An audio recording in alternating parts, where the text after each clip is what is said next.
Assalamualaikum warahmatullahi wabarakatuh. Selamat pagi semuanya. Kali ini saya meminta kepada yang berwajib, yang terkait. Saya memohon, dalam permohonan saya adalah pengusutan peristiwa kriminal sebagai bahan uji materi laporan dan klarifikasi atas perbuatan bejat, arogan, anarkis, dan premanisme yang dilakukan oleh Bambang Permadi dan Indah Wayudiawati, oknum guru di SD 03 Tambak Romo. Untuk menjembatani perkara ini bahwa urgensi permasalahan ini sangat krusial, sebagaimana cara penyelesaian yang ini bisa diselesaikan secara organisasi, karena peran LSM dan fungsi pendampingan ini sangat penting untuk cara penetrasi dan menetralisir, mengakomodir, menjembatani, memfasilitasi dinamisator dan penyedia jasa untuk melakukan penyelesaian atau upaya mediasi dengan instansi yang bersangkutan, baik itu mediasi hukum, kekeluargaan, transaksional, sehingga catatan ini tidak berdiri sendiri. Mungkin sebagai insan atau makhluk biasa, bagaimana cara penyelesaian ini bisa diselesaikan secara birokrasi, administrasi maupun organisasi, bukan secara pribadi, karena ada kaitan antara satu dengan yang lain.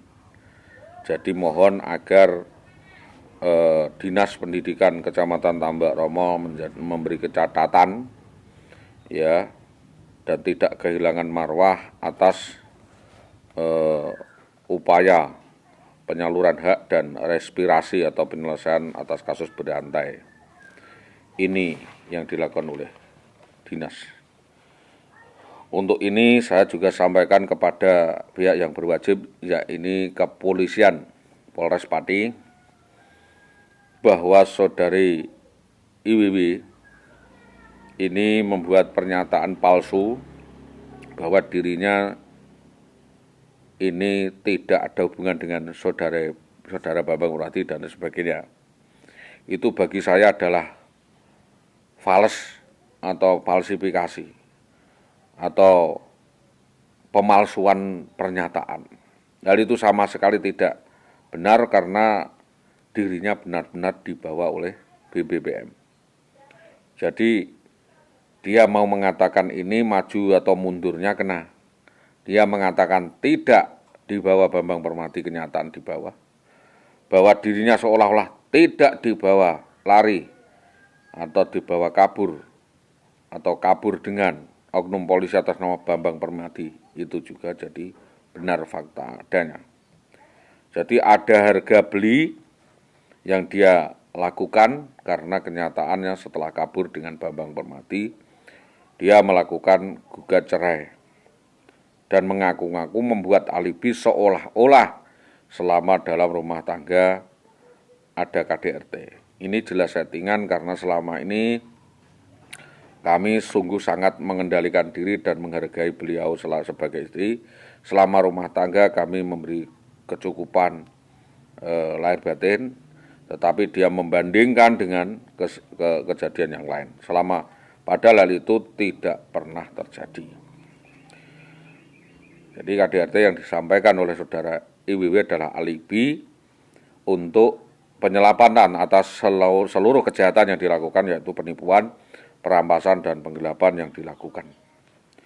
Lanjut bahwa hal itu dilakukan karena sejak awal sekali saudari IWW ada niatan perencanaan untuk kabur dari rumah setelah menguasai, merampas alas harta benda korban, dan setelah menguasai harta benda korban untuk menghilangkan jejak, pengen membunuh seluruh anggota korban, termasuk suaminya sendiri. Jadi ini adalah indikasi kejahatan dan manipulasi yang luar biasa. Dan secara bersama-sama saudari WW, ya, dengan pasangan selingkuhnya ini namanya BPPM ini berusaha melakukan percobaan pembunuhan kepada korban berkali-kali dengan rekayasa kasus seolah-olah dia diculik, ditolong, dibawa kabur oleh orang sebagaimana yang terjadi pada 2011. Sehingga kronologi atau rentetan serangkaian kejadian ini secara otomatis fakta menjadi semakin nyata dan berbalik meletakkan IWW berposisi sebagai tersangka. Maka dalam hal ini perlu kami sampaikan keterlambatan dari pemeriksaan ini menjadi permasalahan karena dasar penyidikan adalah kecekatan dan keterengginan yang berwajib. Saya mohon bahwa kaitan perkara ini segera diteliti keterlibatan Jayus Setianto waktu itu, Dahlan Istanto dan Supawatin, Jaswadi dan saksi lainnya, Sutiatna, dan oknum-oknum guru di SD 03 Tambak Romo sejak pemeriksaan dan perannya sebagai apa, sejak tahun 2011 sampai 2020 itu. Begitu pula minta bantuan seluruh masyarakat Pati yang merasa pernah diperlakukan atau ditipu daya oleh tersangka yaitu IWW untuk segera melaporkan langsung kepada kepolisian terkait untuk dapat memberikan data pelengkap bahwa laporan saya sama sebagai korban atas sebuah peristiwa pidana, dan meminta kepolisian maupun kejaksaan segera memeriksa kurir-kurir dari saudari IWW yaitu Adminingsih, Sukandar, Supawatin, ya, Sutopo, Jaswadi, Jayus Setianto, Sunarto, Dahlan Istanto, Subagi, dan Rusmini sebagai kunci, Istiana Merdekawati, Sri Mulyani, Bekti, Rusmini, Tati, Endang, dan orang yang dapat digolongkan membantu kejahatan. Atas laporan polisi menindaklanjuti laporan tambahan saya di Polsek Tempuran, surat nomor polisi B 602/11/2012 Sektor Tempuran. Ini menindaklanjuti laporan polisi lidik di Polsek Tempuran Magelang tentang keterlibatan kami tua atas nama Mamo atau Muhammad Solikin yang dalam hal ini mengambil peran juga terlibat langsung di dalam mengupayakan kaburnya atau penculikan, perampasan, dan membawa IWW agar kabur dari rumah setelah penguasaan aset keluarga kami, merampok, menipu, membawa kabur surat-surat berharga dan aset-aset kami. Kerugian korban sudah bisa mencapai 1 miliar lebih, 250-an jutaan, dan yang lainnya. Kami sudah mengungkap juga keterlibatan saudara Tomo atau Sri Tomo, seorang dukun paranormal di Tambak Romo sebagai transit atau tempat penyimpanan atau gudang. Permasalahan yang pertama sejak men-setting, mengkalkulasi permasalahan, namun tersangka ini dilarikan lagi ke tempat lain atau disembunyikan, dan ada sejumlah nama lainnya. Dan ini adalah kasus sindikat yang harus diselesaikan oleh Polres Pati, karena memang kasus ini sudah saya sajikan, saya sampaikan terbuka juga di meja Polres Pati. Kita harus menangkap yang kakap-kakap besar. Kita pada saatnya kita harus bersama untuk menangkap paus-pausnya dan kakap-kakapnya, siapa otak jaringannya, siapa eksekutornya. Jangan terpancing kepada klasterinya. Ya, klasterinya ini hanya merepoti saja. Jadi kita langsung tangkap Bambang Permadi. Karena jelas pelaku kejahatan ini adalah sindikat mafia besar di wilayah Gabus, Tambak Romo, Kayen, juga di Pocak Wangi maupun Winong. Ini bisa mengungkap dengan baik.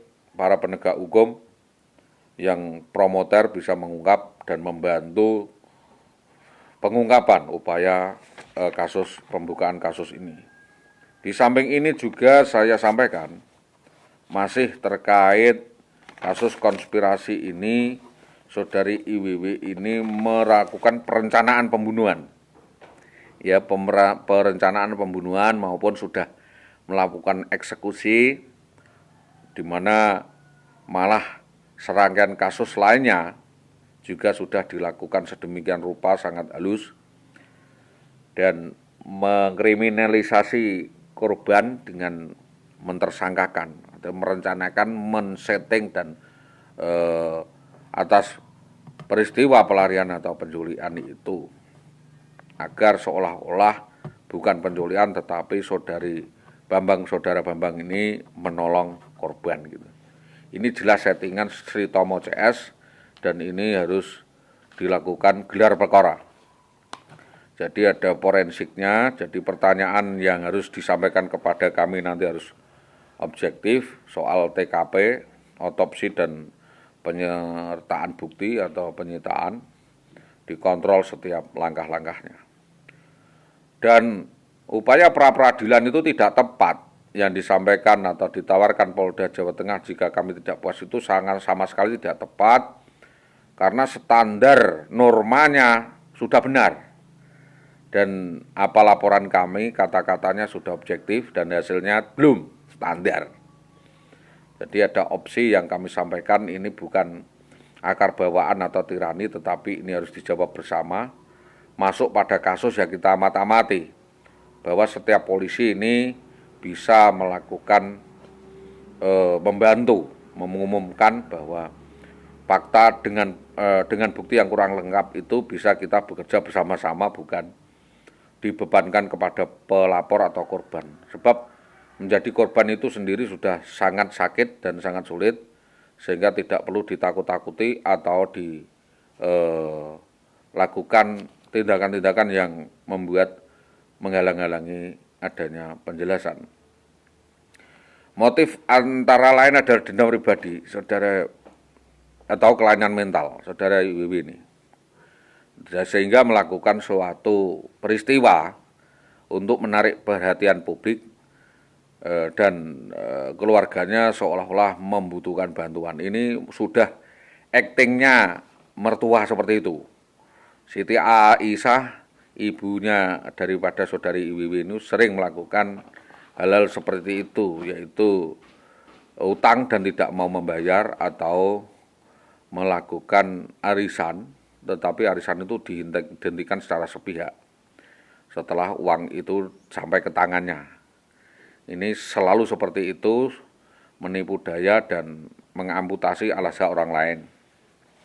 Ini untuk menarik perhatian publik dan keluarga dengan maksud agar suaminya ini atau saudara Esa ini menebus dengan sejumlah uang yang diberikan kepada dia. Waktu itu saudara Sri Tomo atau saudari Sri Tomo ini meminta tebusan dengan menyindir agar kami menjual aset kami yang lain, yaitu kampung